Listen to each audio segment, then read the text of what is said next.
I've been working on Biathlon Challenge for over a year now. This video is a couple months late. I'm JC, the developer. In the past, I've worked on various mods and small projects for Quake and Gold Source engines, with a focus on Quake mods and maps most recently.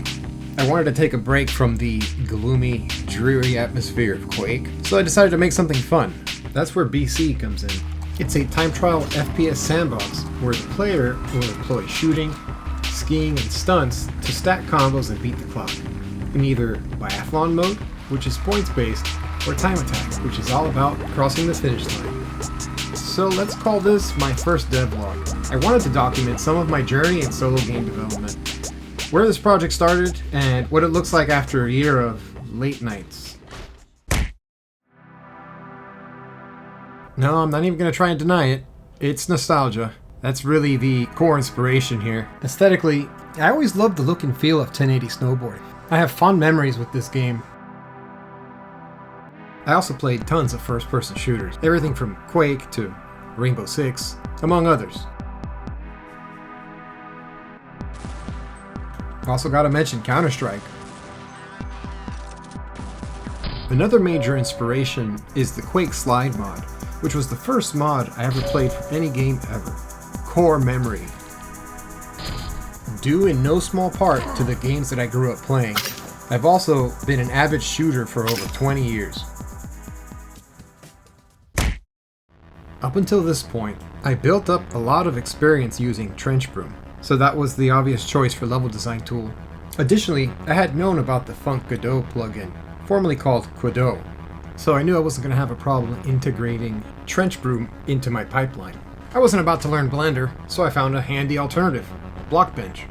I was able to learn it very quickly and immediately get to work. With the fundamental pipeline figured out, I began creating some basics and importing them into the Godot Engine. And behold, this is the first screenshot of what would become Biathlon Challenge. This clip is from that same build. There was no skiing yet and the character controller was kinematic. It was a basic FPS at this time. All the sounds were from things I had recorded for Quake maps or my own shooting videos. The textures are from open game art, and the skybox was actually a photo I took from my backyard. Jumping ahead a little bit, here is what I would call a early concept test. I added skiing, and there was a different movement speed when you were skiing versus on foot. This was basically my prototype. Early on, I had a lot of fun messing with the character controller. Eventually, it became a rigid body.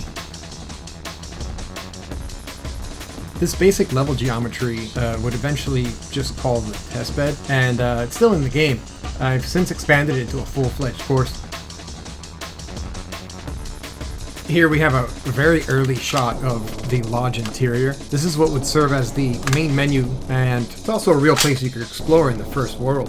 For emphasis, I want to say I'm learning as I go, so everything's a small win. Here, I got particles working. And here I am messing around with the speed settings while skiing. I had a friend make a hand model for me, which is what you see in some of these shots. Of course, I didn't really know skeletal animation at the time, so I would develop a routine, tinkering with the controller, playing around in my little test bed, coming up with ideas for what I wanted to make.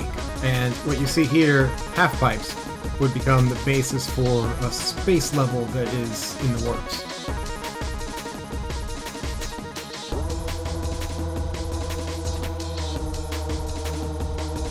Changing equipment to suit player preferences was an important feature I had to include. So here's an even earlier version of the lodge. As you can see, the number of items on offer was pretty small at the time. I had lots of ideas for how I would handle equipping and obtaining items and things like that. Ultimately, I went with a simpler approach, but I did have something similar to Counter-Strike where you could pick up items and drop them at will. Here's a fun little bug from that time.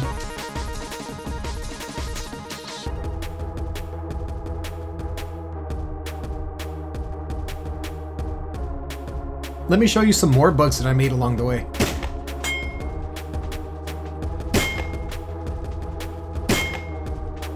An early version of the stunt system actually used an animation player to play canned stunt animations.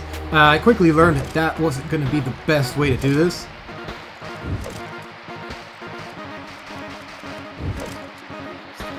To keep up a fast dev cycle, I learned to use Godot's animation tools.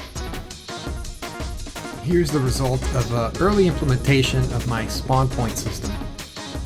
The idea to use mouse movements for stunts was promising. Needed some adjustments. Here you see an early version of the Lodge and Bunny Slope. You will also see the fast travel system in the form of red trucks to move the player to the starting line and things like that. Although slow and with a lot of rough edges, this footage shows everything tied together.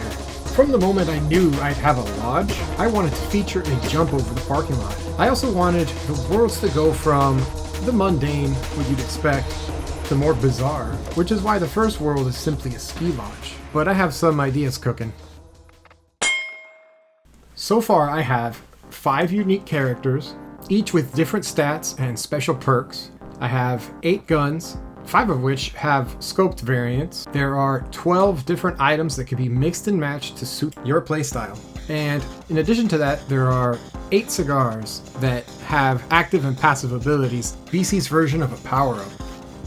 I have the first world, which features 3 courses available for playtest right now. Yes, right now. Check the video description for links. It's available right now. Go play it. Okay, wait, finish the video first. I also have about 4 to 5 other worlds planned, and we'll see how those go. But each will have a different theme. Each course gets its own leaderboard, and each world will have its own set of collectibles and NPCs to talk to. As with my Quake maps, I really enjoy filling the levels with secrets, so keep your eyes peeled. So that's about all I got for now.